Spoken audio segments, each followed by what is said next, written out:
हमारा national media कितना अपंग हो गया है, कितना सरकार के दबाव में हो सकता है। मीडिया में नपुंसकता आ गई है कि 36 दिन से भूतपूर्व सैनिक यहाँ पर बैठे हुए हैं जो कभी बॉर्डर पे लड़े हैं, जो किसी का हाथ नहीं है, किसी का पैर नहीं है, किसी के और चोट लगी है वहाँ से होके आए हैं, बट किसी मीडिया को आज तक नेशनल न्यूज़ बनाने की हिम्मत नहीं हो रही है। इनको यही लग रहा है कि ये तो बस हमारे गुलाम हैं, जैसे भी हैं, चाहे पहले तो सेना में रहते हुए अफसरों गुलाम हो गए, अब बाहर आके भी उनके भूतपूर्व सैनिकों के हम गुलाम होते रहे। मीडिया सेंसर्ड है, दबाव में है कि भाई अगर इनकी बात कहोगे तो पूरे देश में इसका प्रचार होगा, पूरे देश में प्रचार होगा तो और भूतपूर्व सैनिक यहाँ पर जुड़ेंगे तो तुम्हें यहाँ कठिनाई हो। सच छुपाते नहीं है, हम तो दर्शाते हैं। कोई कहता है कि हम तो जो भी बात है वो सबके सामने लाते हैं, बड़े बड़े अपने राष्ट्रवाद है, और राष्ट्रवाद उनका क्या हो गया? सरकारवाद। जो सरकार कहती है वो हो गया उनका, वही राष्ट्रवाद हो गया। हम इस वक्त मौजूद है जंतर मंतर पर और हमारे साथ पूर्व सैनिक हैं जो लगातार आपसे बात कर रहे हैं कि किस तरीके से सरकार वन पेंशन, एमएसपी और तमाम जो विसंगतियां हैं उसको लेकर धरना चल रहा है। बात करेंगे। सर, क्या लगता है कि क्या रास्ता निकलता हुआ दिख रहा है, क्योंकि 1 महीने से ज़्यादा हो चुका है? देखिए, आज मैं वेटरन सुखबीर सिंह, हम एक संस्था रन करते हैं गाज़ियाबाद बेस्ड, कहिए कि ऑल इंडिया बेस पर है, दैट इज़ AEDC हम उसको कहते हैं। पहले हमने एंटी डिस्क्रिमिनेशन के अगेंस्ट हमने काम शुरू किया था। इसमें अखिल भारतीय भूतपूर्व सैनिक विकास परिषद के नाम से चलाते हैं। तो इसका आज आप देख रहे हो कि आप लोग हमारे पास आते हो, आप लोग मीडिया, आप लोगों का बहुत बहुत धन्यवाद। आप लोग पिछले 37 दिन से हम लोगों को कवर कर रहे हैं, उसके हम लोग जो भी भूतपूर्व सैनिक हैं आपका बड़े तहे दिल से धन्यवाद और अभिनंदन करते हैं। अब बात आ रही है कि 37 दिन से अब आप देख ही रहे हैं कि J&K से लेके केरल तक केरल के बैनर लगे हुए आज आए हुए हैं।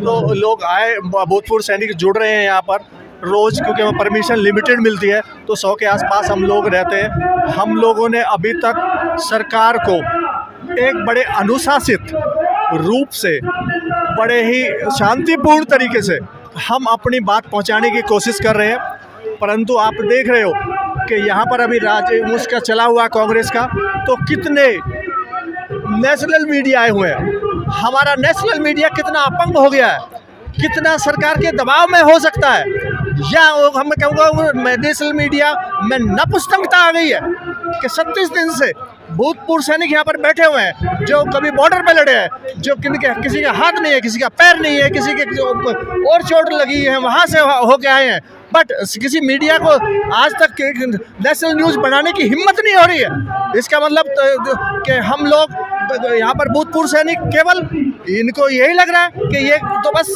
हमारे गुलाम हैं, जैसे भी हैं, चाहे पहले तो सेना में रहते हुए अफसरों गुलाम हो गए, अब बाहर आके भी उनके भूतपूर्व सैनिकों के हम गुलाम होते रहेंगे और इसलिए कहते रहेंगे। क्या लगता है इसके पीछे, क्योंकि मीडिया पहले दिन से अभी तक कोई कवरेज नहीं मिली, तो क्या लगता है क्या मीडिया को सेंसर कर दिया गया या मीडिया जानबूझ के कवरेज नहीं दे रहा? नहीं, हम तो यही कहेंगे मीडिया सेंसर्ड है, दबाव में है कि भाई अगर इनकी बात कहोगे तो पूरे देश में इसका प्रचार होगा, पूरे देश में प्रचार होगा तो और भूतपूर्व सैनिक यहाँ पर जुड़ेंगे तो तुम्हें यहाँ कठिनाई होगी।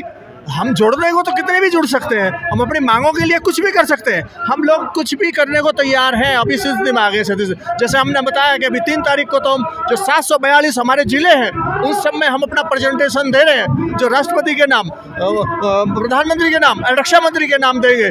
अगर उससे भी नहीं करेंगे तो फिर हम अगला कदम अपना सोचेंगे, बैठेंगे, बहुत सारी हमारी संस्थाएं मिलेंगी, कॉमन प्रोग्राम बनाएंगे और चलेंगे, क्योंकि अभी तक सरकार की कानों में जूं नहीं रेंगी है, ये मेरा कहना है। तो अब क्या है, तो पता सबको है, उनके पास पूरा खुफिया तंत्र है, LIU यहाँ लगी हुई है, बहुत सारे लोग लगे हुए हैं, पर उनके पास सूचना जा रही है, बट वो तो ये सोच रहे हैं कि वो तो ये हो गया कि जब तक बच्चा रोएगा नहीं तो माँ दूध नहीं पिलाएगी, ये तो ये हो गया। हमारे जो भी एनोमलीज ORP को लेके थी, हमारी इक्वल अलाउंसेस को लेके थी, उस पर बड़े ही खेद का विषय है ये कि आज तक कोई बात करने को तैयार नहीं है।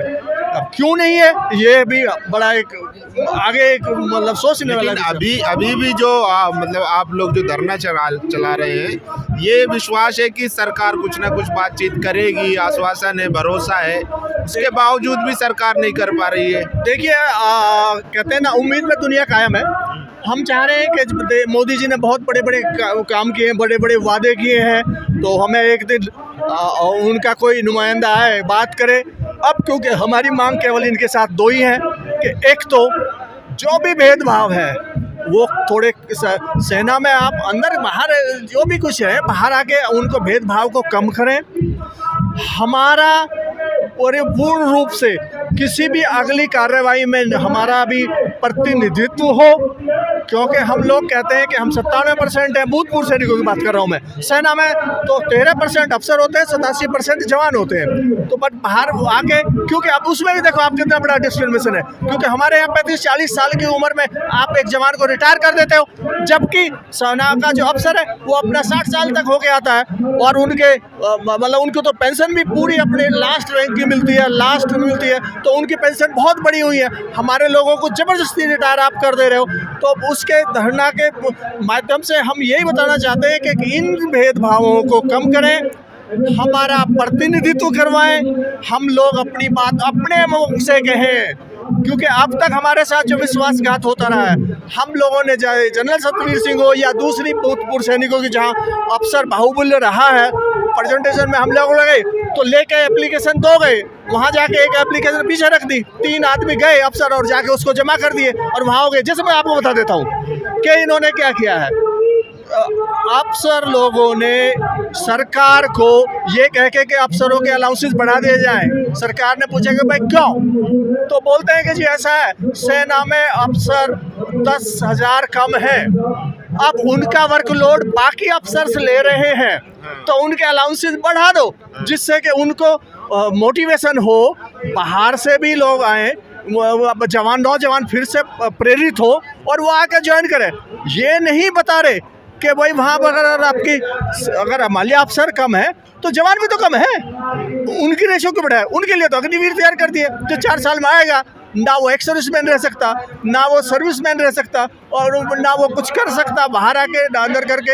आप कहते हैं कि हम तो जवान सेना को बढ़ा, यहाँ भी डिस्क्रिमिनेशन हो रहा है, जवान हो रहा है। देखिए, एक शॉर्ट सर्विस कमीशन होता है अफसर्स के लिए, वो मिनिमम 5 साल का होता है, एक्सक्लूडिंग ट्रेनिंग। अगर 1 साल की ट्रेनिंग है तो 5-6 साल करके आएगा, उसको एक्स सर्विसमैन का कोटा मिलेगा, वो कैंटीन जा सकता है, वो मेडिकल फैसिलिटी ले सकता है। बट ये अग्निवीर को कुछ नहीं मिलने वाला, ना ये कैंटीन की फैसिलिटी ले सकता, ना ये मेडिकल फैसिलिटी ले सकता, ना ये अदर जो भूतपूर्व सैनिक को एज रिलैक्सेशन होता है 5 साल का किसी भी बाहर सर्विस मारने के बाद, उसको वो भी नहीं मिलेगा। तो अब देखिए डिस्क्रिमिनेशन है कि नहीं है। बट इसका प्रेजेंटेशन किसने किया? हमारे सेना के बड़े अधिकारियों ने। क्या उनको नहीं पता था? बट सरकार या उनके जो नुमाइंदे या उनके सेक्रेटरी बैठे हुए हैं, उनको ऐसा कहते हैं, भ्रमित करते हैं कि सारा काम जो भी कर रहे हैं सेना में वो अफसर कर रहे हैं। ये जैसे जवान तो फ्री का राशन तोड़ते, मतलब ये मान के चलते हैं। लेकिन सर इसमें एक बात आती है कि सरकार या जो मिनिस्ट्री है, डिफेंस मिनिस्ट्री, वो उनके पास भी इतने काबिल लोग तो होंगे ना, वो भी समझते होंगे कि आखिर में असल में काम कौन करता है, या सरकार को भी फ़ायदा है कि हमें 3% को देना पड़ता है, तो 97 से जाहिर सी बात है ज़्यादा जाएगा तो ज़्यादा दिक्कत होगी। पत्रकार महोदय, आपने वही तो सवाल, मतलब आप असली जगह पहुँच गए हैं, आपने अपना भी जवाब दे दिया। वो कहेंगे कि भाई अफसर तो 3% है, इनको अगर आपने 10,000 रुपये बढ़ाए तो कितने बढ़ेंगे? अगर उधर 97% को आपने 2-2 हज़ार ही बढ़े तो देखो जी आपका कितना करोड़ का नुकसान होगा। वो कि बाल्कि इनको हम संभाल लेंगे, मतलब सरकार को इस तरह का आश्वासन देते हैं कि इनको तो हम संभाल लेंगे। बट आप थोड़ा, क्योंकि आपको बाहर भी जवाबदेही देनी है जनता को, तो कह दो कि हमने बढ़ाया, और हमने तो अब 23,000 करोड़ दे दिया ORP2 में, बट गया कहाँ? कहानी तो वो है 85% 3% लोगों में चला गया। आप सरकार ने तो दे दिया 23,000 करोड़, उससे भी ऊपर, बट चला कहाँ गया? और इनमें मिली बटा कितना?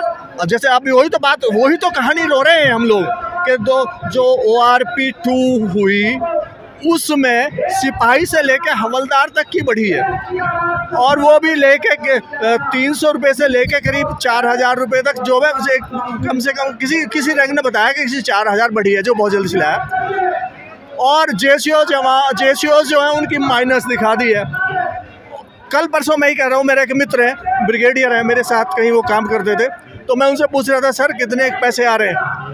बोलता है कि भाई आ रहे हैं कोई 7-7.5 लाख रुपए उसका जो एरियर आ रहा है। और मेरे से पूछा उसने, मेरा कितना आ रहा है? मैंने कहा होगा जी कोई 91 हज़ार रुपये, क्योंकि मैं तो एक हवलदार से रिटायर्ड हूँ। सालाना साल भर पूरा ORP2 का जो एरियर मुझे मिलेगा वो 90,000 मिलेगा। उसको जो एरियर है ORP2 का जो 2019 से लागू हुआ है जुलाई से, उसको 7.5 लाख रुपए करीब आ रहा है। तो अब बताइए 7.5 लाख रुपए इधर कितने लोगों में बटेगा? तो अब गया कहाँ पैसा? वो क्योंकि वो यही कहते थे कि भाई इनको तो हम देख लेंगे, अगर आप इनको दोगे तो देखो कितना आपका लॉस आ जाएगा। चाहे आप MSP की बात करें, वो कहेंगे कि 10,000 रुपये एक्स्ट्रा पर जवान को आपने दिए तो वो लोग 87% इन सर्विस हैं और 97% आउटसाइड। 24 लाख में से ये है। अंदर फौज 14 लाख के आसपास होती है, 50,000 नेवी में, 1.5 लाख करीब एयरफोर्स में, बाकी 12 लाख करीब उसमें होता है, तो उसमें आर्मी में होता है। तो ऑलमोस्ट ऊपर नीचे जोड़ा होता है। उसमें से भी कुछ सिविलियन होते हैं, तो करीब 6.5-7 लाख रुपए, 6.5-7 लाख आर्मी में होते हैं लोग, 7 लाख। तो अब आप देख लीजिए, आप उसमें से, तो उसमें कह दिया कि आप इसको 10,000 रुपये पर हेड अगर इनको दोगे तो इतना आपका नुकसान हो जाएगा, और हमको धीरे दे दोगे तो हम संभाल लेंगे बाकी। क्योंकि उनके दिमाग को केवल ये डाल दिया है कि जो भी लड़ाई लड़ेगा, जो भी काम कर रहा है वो अफसर कर रहा है। चलिए सर, ये तो उन्होंने मान के चला कि वो तो केवल वहाँ पर बड़ी बना दिया गया, बड़ी जिसको कहते हैं बटमैन बना दिया गया, बस वो तो वही काम करने के लिए बनाया वहाँ पे। चलिए सर, ये तो हुई विसंगतियाँ, जो खामियां हैं, कमियां हैं, लेकिन इसका सॉल्यूशन क्या देखते हैं, क्योंकि काफ़ी लंबा अरसा हो चुका है। देखिए भाई, सॉल्यूशन तो सरकार के नुमाइंदों से मिलके ही निकलेगा। देखिए, दरवाजे कहते हैं ना, बातों के दरवाजे, संवाद के दरवाजे हमेशा खुले रखते हैं, हम तो खुले रखे हुए हैं। अब हमें कोई बात करे, हम उनको बताएं। जब आज तक मैंने कहा ना, मेरे 2 ही पॉइंट है, डिस्क्रिमिनेशन कम हो और हमारा अनुपातिक परसेंटेशन होना चाहिए। जो भी कोई अगली नीति बने या अगली बात सरकार के साथ हो, जब हम कहते हैं कि हम 97% है, तो 10 आदमी अगर जा रहे हैं तो 9 आदमी हमारे जाने चाहिए। वो हर रैंक का जाए, सिपाही से लेकर सूबेदार मेजर तक जाए, और वो बात कहे कि भाई हाँ, मुझे यहाँ पीड़ा है, यहाँ आपने गलत किया है, तो मैं जाऊँ, मैं ही बताऊँ ना मैं अपनी पीड़ा को। आप, मेरे दर्द हो रहा है, आपको तो नहीं पता ना। ओपन हार्ट सर्जरी मेरे हो रही है, मेरा दर्द है, तो आपको तो नहीं पता ना। तो हम जाएंगे, अपनी बात कहेंगे, तो सरकार को मानना पड़ेगा। जो हम बात ही नहीं कर पा रहे, तो बताओ, उसको बताए। मीडिया का सॉल्यूशन कैसे देखते हैं, क्योंकि अभी भी जो मेन स्ट्रीम मीडिया है, so called main stream media, वो कहीं से भी अभी तक कोई कवरेज करता नहीं दिख रहा है। ऐसे में क्या कहेंगे मीडिया को लेकर? मैंने पहले अपने वक्तव्य में कहा कि लगता है मीडिया पूरी तरह दबाव में है। कहने को तो ये कहते हैं कि हम इंडिपेंडेंट हैं। भाई, एक इस देश के संविधान में 4था स्तंभ मीडिया माना जाता है। लोगों की आवाज़ मीडिया के थ्रू जाती है, बट मीडिया तो हमारा एक केस में नपुंसक हो गया है। मैं तो ये कहूँगा, नपुंसक हो गया है। बताओ आप, आज 37वां दिन है, किसी एक न्यूज़ चैनल ने, किसी एक अखबार ने एक लाइन भी डाली हो। लेकिन सर, न्यूज़ स्टूडियो में जो एंकर बैठे हैं, एंकर हैं, वो तो कहते हैं कि हम राष्ट्रभक्त हैं, देशभक्त हैं, सच्चे पत्रकारिता करते हैं, लेकिन वो आपके पास क्यों नहीं है? अब बच्चे, वही तो, अब ये तो यही तो एक क्वेश्चन मार्क है। जो आप मीडिया वहाँ बैठ के कहते हैं कि हम तो, कोई कहता है कि हम सच छुपाते नहीं हैं, हम तो दर्शाते हैं। कोई कहता है कि हम तो जो भी बात है वो सबके सामने लाते हैं। बड़े बड़े अपने राष्ट्रवाद हैं, और राष्ट्रवाद उनका क्या हो गया? सरकारवाद। जो सरकार कहती है वो हो गया उनका, तो वही राष्ट्रवाद हो गया। भाई हमें सरकार से मतलब नहीं है, सरकार आज बीजेपी की है, कल कांग्रेस की भी हो सकती है, कल किसी और की भी हो सकती है, बट क्या ये अपनी जो कहते हैं कि अपना अस्तित्व तो उनके साथ बदल देंगे दूसरी सरकार के साथ? इसका मतलब तो ये हुआ सरकार जो कहेगी वही मीडिया कर रहा है। या मुझे नहीं कहना चाहिए, media is also being called to be a paid agencies now. Paid हो गया पूरा। हम तो अपने केस में ही कह सकते हैं, क्योंकि हम लोग तो पैसा दे नहीं सकते, हमारे पास तो कोई ऐसा फंड है नहीं। जैसे पहले सुनते आए थे कि भाई मीडिया को वहाँ जाते हैं तो उनको ये फैसिलिटी मिलती है, ये कर देते हैं। ये कई जगह हमने देखा भी है कि मीडिया वालों को इधर अलग हो जाओ जी, इनका खाने का बंदोबस्त, इतना तक तो हमने भी देखा। तो होता तो कुछ है, हो सकता है कि मेरी न्यूज़ चला देना मैं ये कर दूँगा या मैं आपको फ़ायदा दे दूँगा, ये मुझे लगता है। मैं कहता हूँ मीडिया या तो दबाव में है, नपुंसक है, या राष्ट्रवाद का जो चोला पहने हुए वो बकवास है मीडिया। चलिए सर, थैंक यू हमसे बात करने के लिए। तो देखिए, जिस मीडिया का काम था, जो लोकतंत्र का चौथा पिलर था, जिसका काम था कि जो गरीब है, मजलूम है, जो पीड़ित है, उसकी आवाज़ बनना, आज वही मीडिया यहाँ से गायब है। पिछले 47 दिन से ये धरना चल रहा है, 37 दिन से, लेकिन एक भी main stream media, so called main stream media यहाँ नहीं आता है। लेकिन हम मेन स्ट्रीम मीडिया कहते हैं सोशल मीडिया को, जो हमारे जैसे छोटे छोटे यूट्यूबर यहाँ आकर सैनिकों की आवाज़ उठा रहे हैं, उनकी आवाज़ दिखा रहे हैं। आप लोगों की क्या राय है इस पूरे मामले पर? अपनी राय जरूर दीजिए। शुक्रिया।